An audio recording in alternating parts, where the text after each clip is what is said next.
Ayan, good afternoon. Mapagpalang araw po sa ating lahat. For today's video po ay magluluto tayo ng sinigang na bangus. Ayan, sa aking version na ito, ang aking gagamitin ay hindi po yung sinigang mix, hindi po sampalok. So, itry po natin gumamit ng lemon para sa pangpaasim. Ayan, tara, samahan niyo ako guys, magluluto tayo. So, ayan ang ating ingredients. Siyempre, ang main ingredients natin ay bangus. So, itong bangus ay nahiwa ko na, na-prepare ko na lahat ng ingredients. And ito, na-marinate ko na rin ng asin at konting asukal. Ayan siya. So, ayan, may kamatis ako dito. Meron akong, siyempre, hindi mawawala ang luya. Ayan. At saka, bawang at saka yung onions. Ayan. So, meron din ako ditong okra at saka sitaw. And then, meron din akong kangkong. Ayan. So, ito yung lemon na gagamitin ko sa pangpaasim. Ayan. So, ayan. Samahan nyo ako guys at tayo ay magluluto. Umpisahan na ang ating pagluluto. So, magpapakulo muna ako ng tubig. Pero sa aking version ng sinigang ay gigisahin ko siya. Igigisa ko yung bangus. Okay. Para hindi siya malansa. Yun po. Ayan. Samahan niyo ako guys ha. Magluluto tayo. Ayan guys. Magluto na tayo. So ayan. Sindihan natin ang kalan. So, hintayin natin uminit ang kawali. Saka natin lagyan ng mantika. Ayan, may mantika ako rito.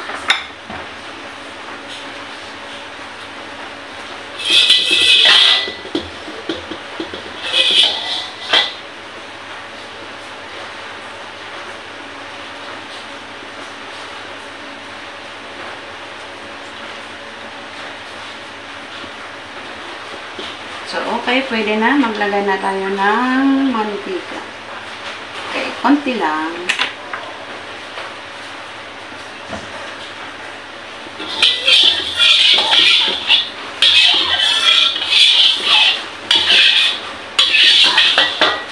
So, ayan, ulahin ko ulit ang luya.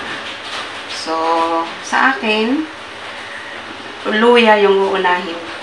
Pwede rin namang unahin natin yung garlic. Pero para sa akin, sa version ko, unahin natin ang garlic. Sorry. I mean, luya. Unahin natin ang luya.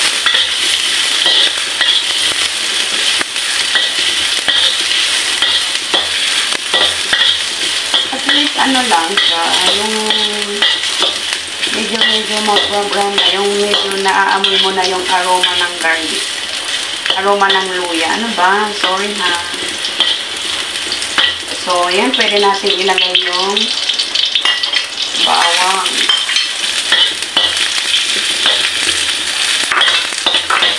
Yan. Pahinaan natin ng ato. Medyo malakas. Masusunog na po.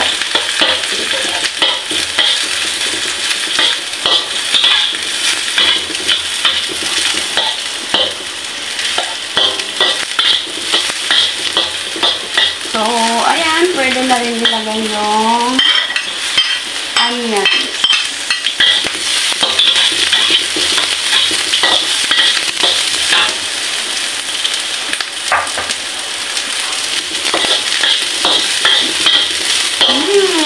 Naamoy niyo po ba ang bango ng aking luya, bawang, at saka onions?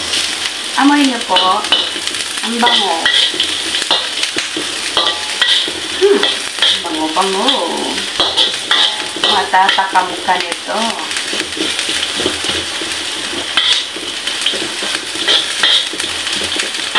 So, ayan, pwede natin ilagay yung kamatis. Ayan. Kaya naglagay ako ng kamatis para sa aking sinigang na bangus.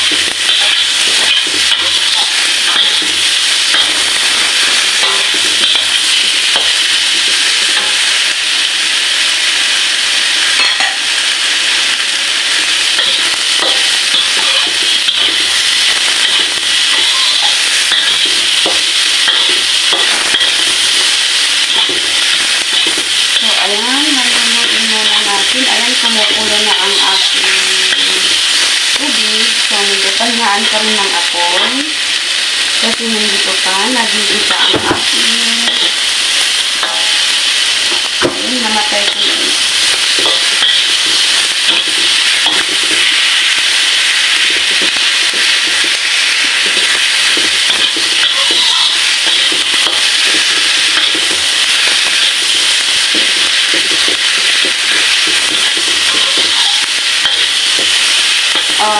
Pwede rin namang itong pwede rin namang hindi bisahin ang sinigang. Pwede magpakulo ng tubig tapos ilagay lahat yung mga ingredients niya, yung luya, saka lahat na, yung mga garlic at saka onion.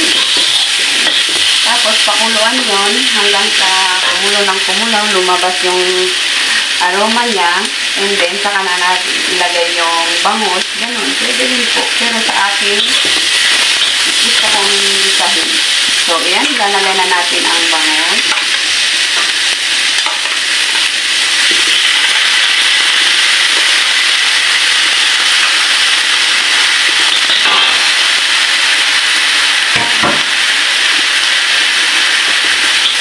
Ito, bumili ako ng isang araw nito. So, pinahiwa ko na, pinakatay ko na sa palimit. Kita na ko bumili. Pinalinis na rin para hindi na ako mag-linis. Pero nilinis ka rin ng pag-uwi ko naman dito, nilinis ko siya ng gusto kasi meron pang mga kalaki at saka yung dugo-dugo sa and kapag ko pala sa bangus yung sa mga isda, dapat po tanggalin yung dugo-dugo dun sa gitna ng gitna para hindi siya malangsa. Yung dumikit sa may buto niya. Kahit sa mga sa ibang mga isda, ganun dapat nila. Kasi ang nagbibigay ng lansa nun is yung dugo. Dugo na nandun sa loob. Ayan. So, ayan. Ayan, maglalagay ako ng patis. Ayan, gagamit tayo ng patis para masarap. Okay. Okay na yan.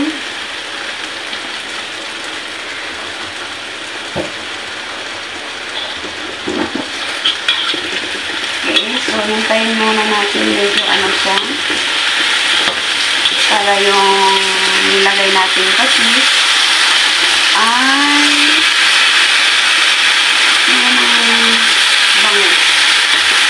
bango. Diba? Mabango talaga ang patis. Pero dapat konti-konti lang para hindi naman tayo mayutian nito.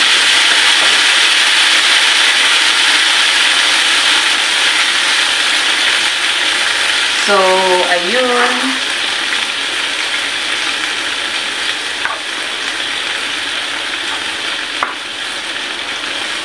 So, ayan, pwede ko na rin ilagay pwede na natin ilagay yung sitaw dito sa pinapakuluan natin. Kasi ang isda naman is madali siyang maluto. So, ilalagay na natin yung sitaw. Hintayin muna natin na medyo maluto siya.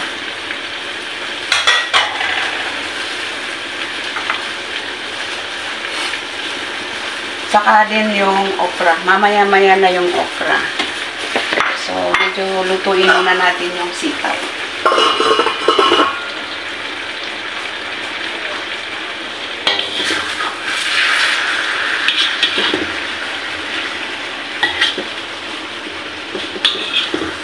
Ayan, yung aroma ng patis ay manunuot sa laman ng isda.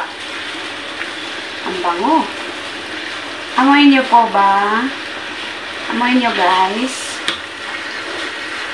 Siyempre, pagka natin ito, dahan-dahan para hindi mahiwalay yung mga laman-laman. So, ayan, pwede na natin patayin para mamaya ilipat natin dito sa kaldera.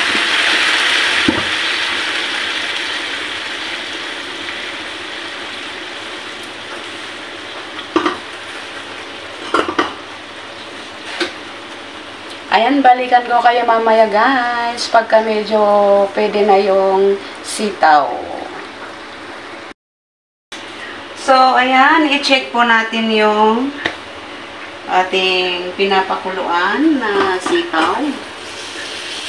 Ayan, okay na siya. So, pwede na natin ilagay yung bangus.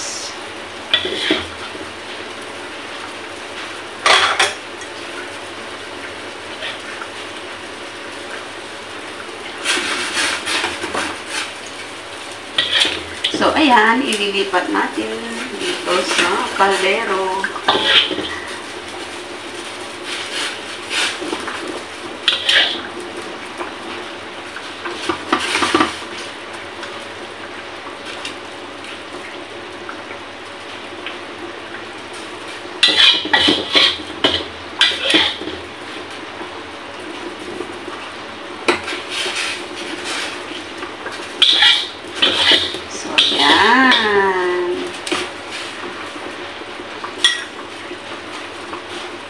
Siyempre, lagyan natin ng konting tubig yung kawali na pinag-isahan natin ng isda. Kunin natin yan at ilipat ulit sa yan. Nerd. Ayun.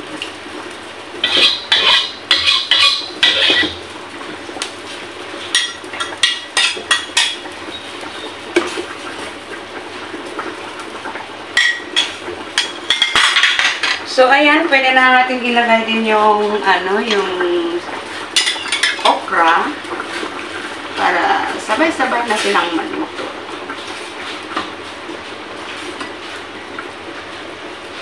Siyempre, pati ang kangkong.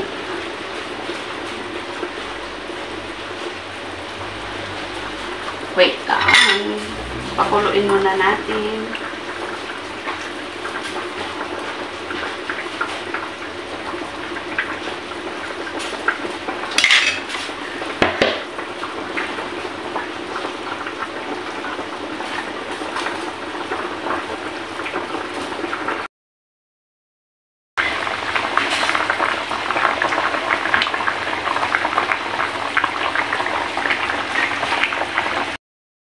Ayan, kumukulo ang ating nilulutong sinigang na bangus.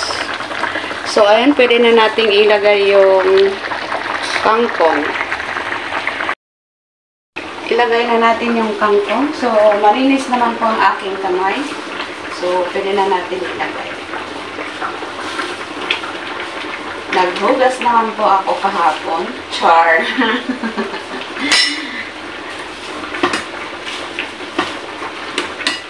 Naghugas naman po ako. So, pwedeng ayan, gusto ko kasi maraming kangkong. Gusto ko maraming gulay. Ayan. So, masarap yan para sa atin ang gulay. Wow, punong-puno. Ayan, dahan-dahan lang natin anuhin siya para hindi masira ang ating bangus. Baka madurog. So, dahan-dahan lang natin. Maluluto din siya. So, ayan. Takpan muna natin. Maya-maya natin timplahan ng asin at saka yung lemon. Yung pampaasim natin. Hintay-hintay lang, guys. So, ayan, check natin ulit. Oh, yes. Pwede na, pwede na. So, ayan. Okay na siya. So, tikman natin ang timpla niya. Saka na natin lagyan ng asin kung sakaling kulang.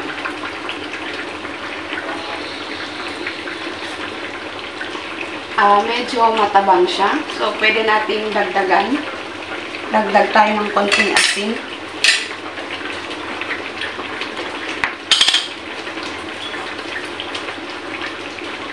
Ayan. Tapos, maglagay din tayo ng ito, nor powder. So, ito, lagyan ko. Pang dagdag lasa din naman. Konti lang.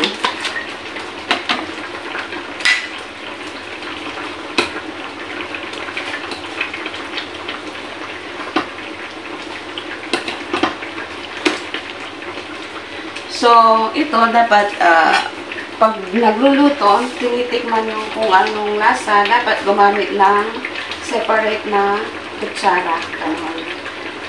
Ayan. Para hindi makontaminate yung buong ulam. Di ba ba? Ayan, okay na. So, pwede ko nang ilagay yung lemon.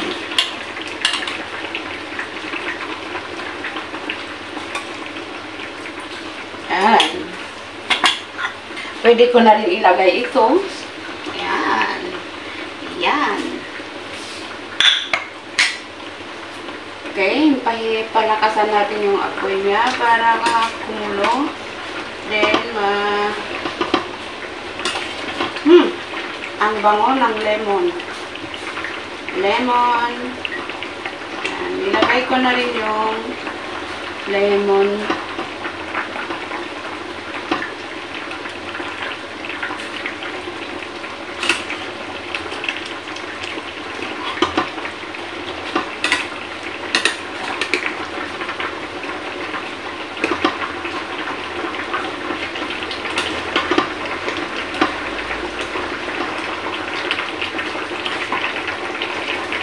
So, tikman ulit natin kung tama ang asin niya.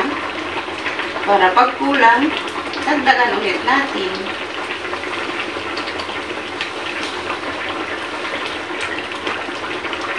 Ayun. Magdagdag lang ako ng konti. Maybe 2 kutsara. Ayan po.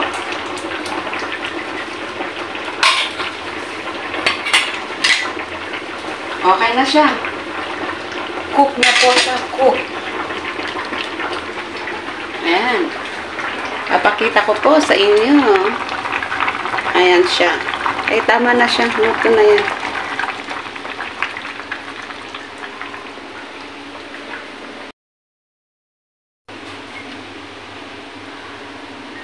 Ayan guys. Luto na ang aking sinigang na bangus sa lemon. Hindi po sa yung mga sinigang mix, hindi yun ang ginamit ko. Yung sampalok, hindi po yun ang ginamit ko. So, gumamit ako ng lemon. Ayan, try nyo guys. Masarap siya, promise. Masarap siya. Try nyo gamitin din ang lemon. Masarap, promise. Ayan, maraming salamat sa inyong panonood sa aking video, sa aking pagluluto ng sinigang na bangus. So, sana nagustuhan nyo po ang aking vlog na ito. Ayan, maraming salamat. And so, pag hindi ka pa nakapag-subscribe sa aking YouTube channel, paki-subscribe po at syempre paki-bell all para lagi po kayong ma-notify sa aking mga upload videos. Ayan, thank you and ingat po tayo. God bless us all.